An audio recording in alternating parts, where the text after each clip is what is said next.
माजी गृहमंत्री व राष्ट्रवादी काँग्रेस शरद पवार पक्षाचे नेते अनिल देशमुख यांच्या कारवरती इसमांनी दगडफेक केली।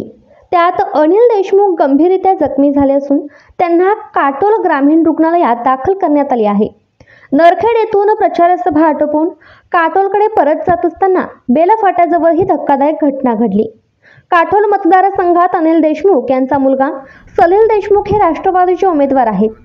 प्रचाराच्या अखेरच्या दिवशी देशमुख दिवसभर मतदारसंघात प्रचारात सक्रिय होते। संध्याकाळी त्यांची नरखेडमध्ये सभा होती। ती आटोपून कार्यकर्त्यांसमवेत अनिल देशमुख कारने काटोलकडे निघाले होते। या काही अज्ञात इसमांनी त्यांच्या गाडीवर दगडफेक केली। यात अनिल देशमुख हे गंभीर जखमी झाले असून त्यांना काटोलच्या रुग्णालयात नेण्यात आले आहे। या घटनेची चित्रफीत समाज माध्यमांवर प्रसारित झाली असून त्यात देशमुख यांच्या चेहऱ्यावर जखमा दिसून येत आहेत। त्याचप्रमाणे त्यांच्या वाहनांच्या काचा फुटलेल्या दिसून येतात। या संदर्भात नागपूर ग्रामीण पोलिसांशी संपर्क साधला असता त्यांनी घटना घडल्याचे सांगितले, परंतु अन्य तपशील देण्यास नकार दिला आहे।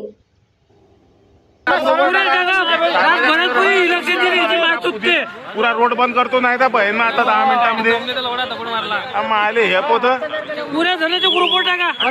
त्या बहीण माझ्या तन्मयात लढा तरी पोलीस येत नाही, रोड बंद करा, लावा गाड्या।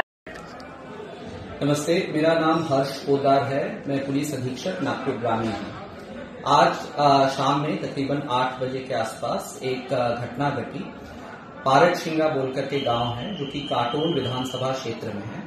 यहाँ पर श्री अनिल देशमुख अपना सभा कंप्लीट करके नरखेड़ की तरफ से काटोल की तरफ की ओर आ रहे थे। रोड के एक आइसोलेटेड भाग पे उनके प्राथमिक इंफॉर्मेशन के मुताबिक उनके गाड़ी पर पथराव हुई।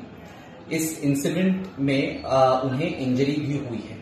ये जो घटना घटी है इससे बहुत गंभीर रूप से नागपुर ग्रामीण पुलिस ले रही है और फौरन इन्वेस्टिगेशन शुरू कर दिया गया है। सीनियर अधिकारी जितने हैं वो सब के सब नागपुर ग्रामीण में काटोल शहर पे आ रहे हैं। नागपुर रेंज के विशेष पुलिस महानिरीक्षक भी रास्ते पे हैं। मैंने स्पॉट विजिट किया है और इन्वेस्टिगेशन त्वरित चालू कर दी गई है।